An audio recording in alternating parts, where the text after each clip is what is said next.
Estamos en contacto ahora con la flamante ministra de Educación de la provincia de Buenos Aires, Flavia Terici. ¿Cómo te va? ¿Qué tal, Horacio? ¿Cómo estás? ¿Todo bien? Bien, muy bien, gracias. El rectorado de la Universidad Nacional de General Sarmiento no era tranquilo, pero esto es mucho más movido, ¿no? Es otra cosa, evidentemente, es una responsabilidad muy grande, es el Uh-huh. sistema educativo más grande de Argentina, el tercero de América Latina, Uh-huh. 5 millones de estudiantes, un montón de establecimientos educativos por todo el territorio, así que evidentemente es otra cosa. Uh-huh. Flavia, ¿sabés que el Senado aprobó ayer por una mayoría bastante importante el nuevo presupuesto 2026? Y el oficialismo logró anexar los artículos 12 y 30, que atentan en forma directa contra el financiamiento universitario. Es más, le dan a la Secretaría de Educación, que como todo el mundo sabe, desde que asumió este gobierno, reemplazó al Ministerio, la potestad de manejar con discrecionalidad absoluta el envío de fondos, incluso habilitando el congelamiento de partidas si consideran inadecuado su uso. ¿Qué te parece esto? A ver, en primer lugar diría que es lo que el gobierno hizo sin presupuesto los últimos 2 años. Manejó discrecionalmente los fondos, envió los recursos que le parecieron, estableció los incrementos salariales que mejor le vinieron para sus propios fines presupuestarios.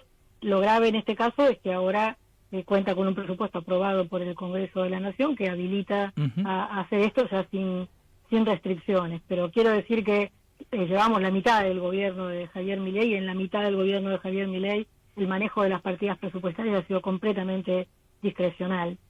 Por supuesto, la situación es preocupante, habrá que ver cómo se maneja en el futuro la Secretaría de Educación. Hay algunos compromisos asumidos por el secretario de Educación, al menos en el último Consejo Federal en el que yo tuve oportunidad de estar, respecto al financiamiento de ciertas líneas que se venían desarrollando y otras que se proponen, pero bueno, habrá que ver cómo se desenvuelven las cosas. La provincia de Buenos Aires viene moviéndose en los últimos 2 años con las severas restricciones que supone el modo en que el gobierno nacional ha manejado las asignaciones para las provincias, de forma tal que imagino que va a ser un año más complejo, pero dentro de algo que ya viene desarrollándose. No hay tanta novedad, o sea, hay novedad en cuanto a la convalidación por parte del Congreso de la forma de gobernar del presidente Milei, pero no hay tanta novedad respecto del modo de disponer discrecionalmente de los recursos. Recién hablábamos con una persona que para mí es un pensador de la educación como Axel Rivas, y él coincidía en que esta cierta anestesia generalizada que hay en la sociedad civil con respecto a lo que está ocurriendo no tiene la misma correlatividad en la familia educativa, donde sí hay movimientos que están levantándose en contra de todas estas restricciones. ¿Cómo lo ves eso? Lo que pasa es que en educación hay mucha conciencia de la importancia que tiene el aporte del Estado Nacional. Recordemos que el presupuesto nacional a lo que afecta es a los aportes del Estado Nacional y al modo en que éste maneja sus partidas. Ya hubo una primera declinación del Estado Nacional cuando decidió dejar de transferir los fondos del incentivo docente. Sí. De hecho, hay otra declinación cuando decide dejar de convocar la paritaria nacional, de modo que lo que vos llamás la familia educativa está alerta desde hace 2 años, y este proyecto de presupuesto que finalmente se aprobó anunciaba desde el principio la derogación del artículo 9 de la Ley de Educación Nacional. Esto es el fin del compromiso de llegar al 6% del PBI para educación, y también la derogación del Fondo Nacional para la Educación Técnico Profesional. Hay que recordar que el 6% del PBI para educación no es todo aporte del Estado Nacional, es una composición entre el Estado Nacional y las provincias, pero lo que hace este artículo es retirar al Estado Nacional de su responsabilidad de contribuir al financiamiento de la educación. Ahora, Flavia, vos que venís del sector universitario, del sistema universitario profundo, ¿aguantan las universidades con este grifo que está cerrado de hace tiempo para gastos de funcionamiento, para las cosas elementales? Es que el problema es que el grifo no está cerrado únicamente para gastos de funcionamiento y para las cosas elementales. También está cerrado para lo más importante que hace una institución universitaria, que es investigar. Claro. Lo más importante que ha ocurrido en estos años es la inexistencia de fondos para sostener la investigación científica y tecnológica. Esto ya lleva los 2 años del gobierno de Javier Milei, que inclusive incumplió con el financiamiento de convocatorias que se habían hecho antes de que él asumiese la presidencia de la República. De forma tal que las universidades están muy comprometidas en su capacidad para sostener la investigación científica debido a esta decisión del Estado Nacional de dejar de financiar este tipo de actividades. Que la gente escuchó mucho hablar, sobre todo en el año 2024, de los gastos de funcionamiento de las universidades y quedó rápidamente homologado a la luz, al agua y a esos gastos que llamaríamos básicos, pero también de los gastos de funcionamiento se solventan, por ejemplo, todas las inversiones para mantener la maquinaria de investigación que tenés, los seguros que necesitas para operar ciertas máquinas. Vos le tenés que pagar al Estado Nacional cuando vos utilizás, por ejemplo, tecnología nuclear. Hay un montón de cuestiones que están ligadas al financiamiento universitario, que entran en esa partida que llamamos gasto de funcionamiento, a lo que se le suma la caída de la inversión, que ya estaba muy abajo, pero que en teoría teníamos un compromiso de llevar progresivamente al 1% del PBI la inversión en ciencia y técnica, sí. Y lo que pasa ahora es que esa decisión que en algún momento se tomó con la ley de financiamiento del Sistema Nacional de Ciencia, Tecnología e Innovación se ha decidido no sostenerla más, ¿no? Claro. ¿Conocés el documento famoso de la UNESCO 3x1 que salió meses después de que estalló la pandemia hace un par de años, en el sentido de que aquellos países que dejan de invertir en educación y sobre todo en investigación científica, después cuesta para recuperar 3 años? En la Argentina, que llevamos ya 2 años de esta desinversión, hace falta más de 3 años para recuperar y retomar el camino normal. Y sí, porque la formación de un equipo de investigación no es una cosa que vos haces en 1 o 2 años. En ciertos periodos históricos de cierta crisis política, como puede haber sido en Argentina, la dictadura y el exilio, a vos te puede funcionar una especie de inversión veloz para que la gente vuelva al país y vuelva a hacer investigación. Pero en realidad formar un equipo de investigación, formarlo acá, en los ya más de 40 años de democracia que tenemos, es algo que lleva un montón de tiempo.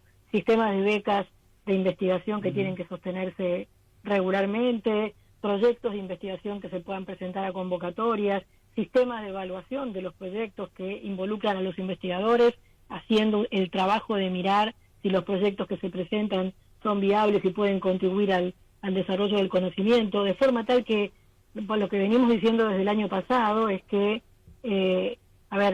no es un problema de cuándo dejas de pagar la luz. Ahora pagamos la luz, pero seguimos teniendo el gravísimo problema de cómo sostenés la renovación del conocimiento que implica la investigación. Y la verdad es que no es cierta la tesis que sostiene el gobierno de Javier Milei, según la cual eso debería financiarlo el sector privado. El sector privado no financia la clase de investigación que hacen las universidades argentinas. En todo caso, toma resultados de la investigación que hacen las universidades argentinas y después los puede convertir en desarrollos tecnológicos. Yo voy a poner un ejemplo que conozco bien.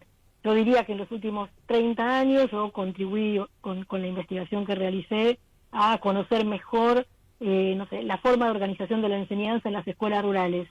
¿A qué sector privado le interesa? Ya no digamos investigar las escuelas rurales, sino crear escuelas rurales y sostenerlas, lo que me lleva a la otra parte del problema, que es esa idea de que el sector privado va a sostener la educación y que el Estado tiene que ir únicamente allí donde el sector privado no llega. Es una barbaridad tratándose del tema educativo, que traslada, digamos, al tema educativo una lógica minimalista respecto de la función del Estado que este gobierno ha sostenido en su campaña electoral y sigue sosteniendo en sus políticas de Estado. Flavia, en el inmenso sistema educativo bonaerense, ¿media sigue siendo el agujero negro del sistema?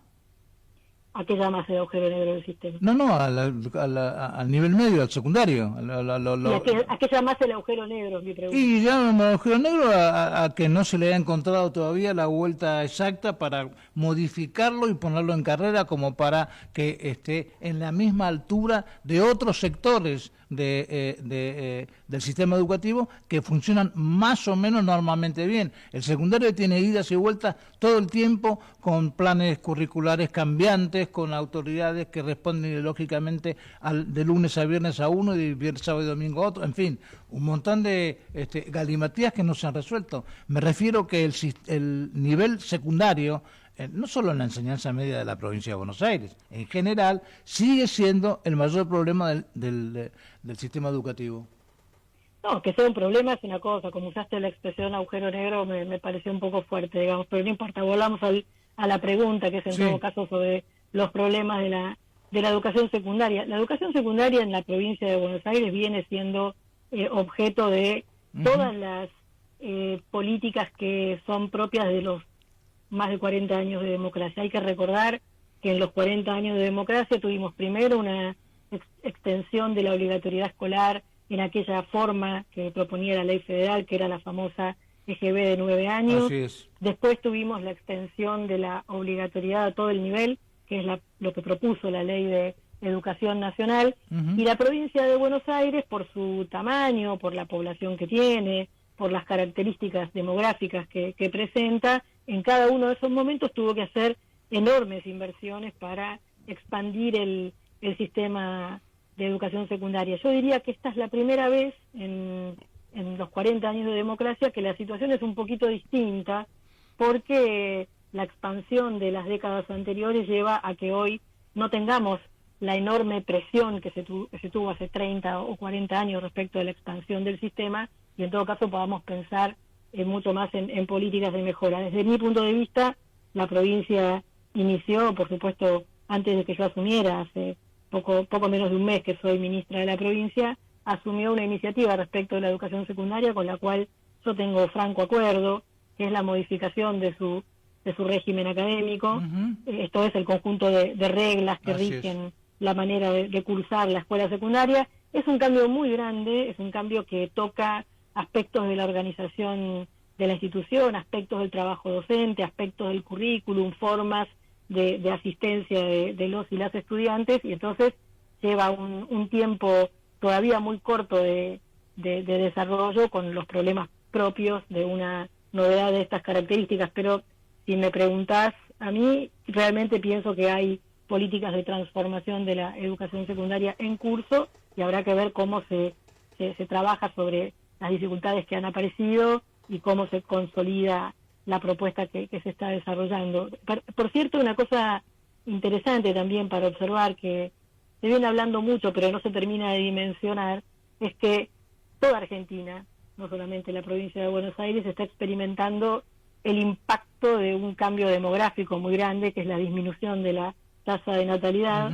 Y entonces, por primera vez en la historia, en la educación secundaria de la provincia, hay más alumnos que en la educación primaria. Eso no había pasado nunca, y tiene que ver con la expansión de la educación secundaria, con el alcance a un número cada vez mayor de estudiantes, y también con la disminución de los estudiantes de inicial y de primaria, de forma tal que este impacto demográfico, que también va a llegar a la escuela secundaria dentro de algunos años, nos va a permitir seguramente hacer todavía algunas reorganizaciones más importantes, ¿no? O sea que hay más alumnos en primaria que en media. Al revés, más alumnos en media que en primaria. Más alumnos en secundaria. Nunca había pasado. Ajá. Ahora, decime una cosa, Flavia, obviamente la crisis económica golpea de una manera terrible, a veces dramática, en los hogares más pobres. ¿Cómo impacta eso en la transmisión del conocimiento que ustedes hayan detectado o que releven?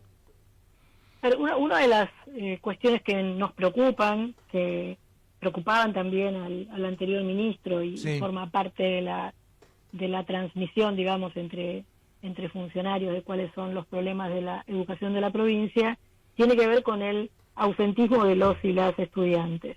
Nosotros detectamos que en todos los niveles educativos, comenzando por el nivel inicial, hay un grupo de alumnos que tiene una cantidad de inasistencias muy, muy grande, y eso, por supuesto, afecta a la continuidad de la propuesta educativa, porque por más que vos desarrolles una enseñanza de la mayor calidad, la presencia de los chicos en la escuela es indispensable para que las cosas sucedan.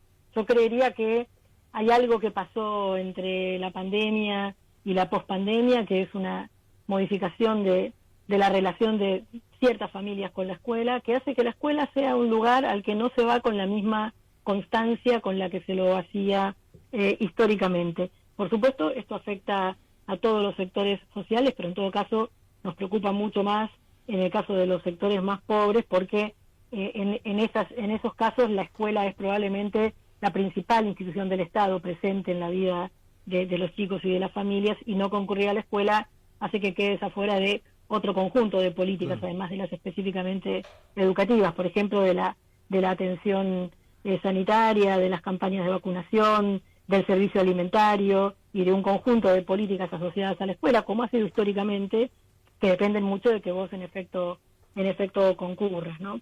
Así que diría eso, una preocupación es el ausentismo, y por supuesto el empobrecimiento de la población, que el gobierno niega. El gobierno dice que hay cada vez menos pobres y dice que estamos cada vez mejor, pero bueno, será que estamos mirando un canal realmente diferente. Nosotros advertimos un empobrecimiento de las condiciones de vida de las familias, que afecta especialmente a nuestros y nuestras estudiantes, y también a los docentes y a los trabajadores de la educación, porque, vuelvo a decir, desde que comenzó el gobierno de Milei se perdió el incentivo docente. Podríamos haber discutido qué otra cosa podría haberlo reemplazado, pero implicaba un ingreso muy importante para los y las docentes. Así que te diría que estamos muy atentos a la situación. La provincia de Buenos Aires, yo leí ahí cómo vos habías difundido la entrevista, y la pregunta era algo así como si yo iba a poder manejar el sistema, y me preguntaba si era una pregunta así es, sobre mis capacidades o sobre la gobernanza del sistema. Me quiero detener un poquito en la gobernanza del sistema. Claro, era sobre eso. El sistema de la provincia de Buenos Aires es un sistema con una enorme estructura de gobierno muy desarrollada, que permite cosas que por ahí la gente no sabe, pero la semana que viene la otra, o sea, la semana a partir del 4 de enero comienza lo que en la provincia se llama Escuela Abierta en Verano, que es una posibilidad de que los chicos y las chicas asistan a las escuelas y concurran a predios deportivos y a predios recreativos para realizar actividades deportivas, de recreación, artísticas. Van a recibir alimentación, se van a acentuar, por supuesto, las revisiones sanitarias. Todo eso ocurre, yo me lo encontré funcionando cuando llegué, ¿se entiende? O sea, toda esa organización estaba ocurriendo cuando yo llegué al ministerio, y tiene que ver con una dinámica que tiene el sistema educativo de la provincia de Buenos Aires, que hace que se sostengan las actividades tan regularmente, que permiten, por ejemplo, prever que con un cambio de gestión, en el mes de enero, sin embargo, Escuelas Abiertas en Verano es un programa que sigue tal y como los otros años. El sistema educativo tiene, por su tamaño, por su enorme territorio, por la cantidad de municipios en los cuales está distribuido, tiene un sistema de articulación que por supuesto tendrá que mejorar, pero con el cual podemos contar, y en efecto permite que las cosas sucedan. Así que creo que nos podemos apoyar en eso para las políticas que tenemos que desarrollar. Flavia Terici, ministra bonaerense de Educación, mucha merde en lo personal para el año nuevo, y mucha merde para tu gestión, que dada tu talento y tu experiencia, no dudo que lo vas a tener. Gracias, Horacio. Buen año para vos. Un abrazo. Chau, chau.